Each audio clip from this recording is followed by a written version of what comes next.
we're extremely proud of Jimmy and committed to Jimmy moving forward. He's our guy. As I said, from the day he walked into our building, he made us better, and we continue to feel that's the case. And that's the most exciting thing about him is the room for growth. He's not come close to hitting a ceiling, and I think the room for growth, the more experience he gets in this system, the more experience he gets playing in general, we think the arrow's up, and that's a good thing. As 49ers GM John Lynch on February, or as the case may be, February 25, talking about Jimmy Garoppolo. That would seemingly close the door on any speculation about the 49ers pursuing another quarterback. But, Big Cat, I will submit to you that the circumstances have changed dramatically since February 25, because here's the chain of events in a loose, maybe not completely accurate way that the dominoes fell. Deion Sanders was on the scouting combine coverage speculating openly and loudly about Tom Brady to the 49ers. Peter King wrote about it Monday, Football Morning in America. Sims and I talked about it on Monday. I wrote about it after the show. Tom Curran of NBC Sports Boston got in on the act and gave the whole thing some credence. Karen Garegian of the Boston Herald, citing her sources, said Tom Curran is onto something.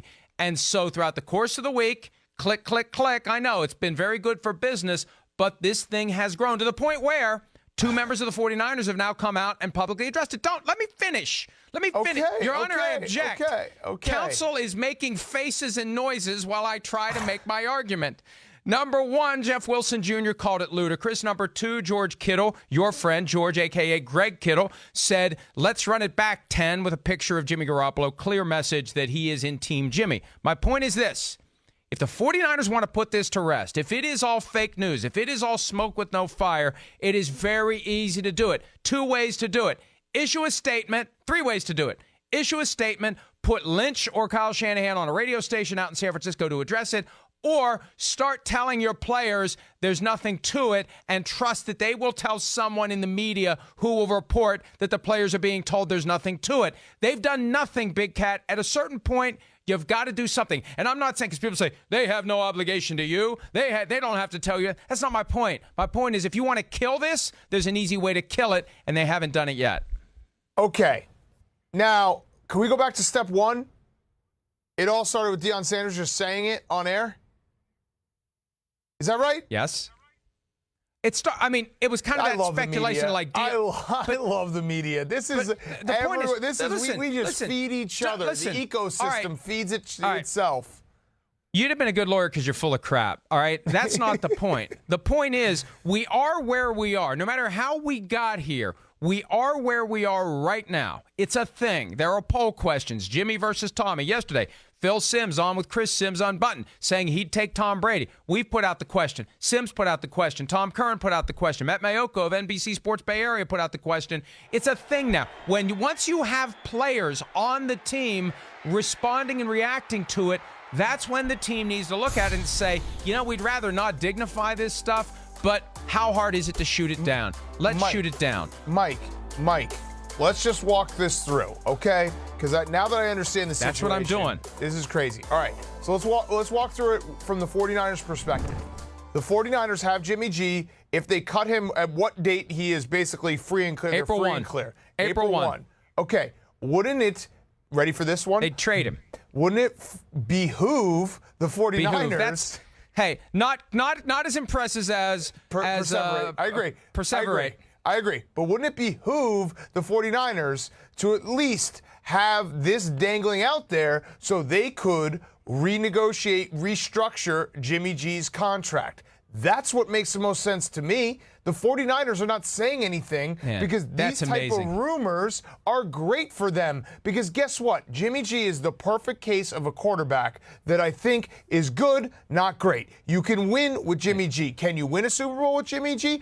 Everything else has to be perfect around you. Do you know what that means? You cannot pay Jimmy G a crazy amount of money. So now the 49ers have just walked their way into via Deion Sanders, who probably was told by someone at the 49ers to throw this out there so the people like you and Peter King will lap it up and write about it all week. Now they have a negotiating tactic that they can then go back to the table with Jimmy G, who, by the way, has the same agent as Tom Brady, and say, hey, listen, we hear the same thing that you're hearing. We love you, but yeah, Tom Brady said he'd come play here, so we got to at least kick the tires on it unless you would like to maybe restructure this so we have a little bit more room so we can re-sign a couple people. We owe George Kittle a lot of money. The gentleman yield the balance of the time.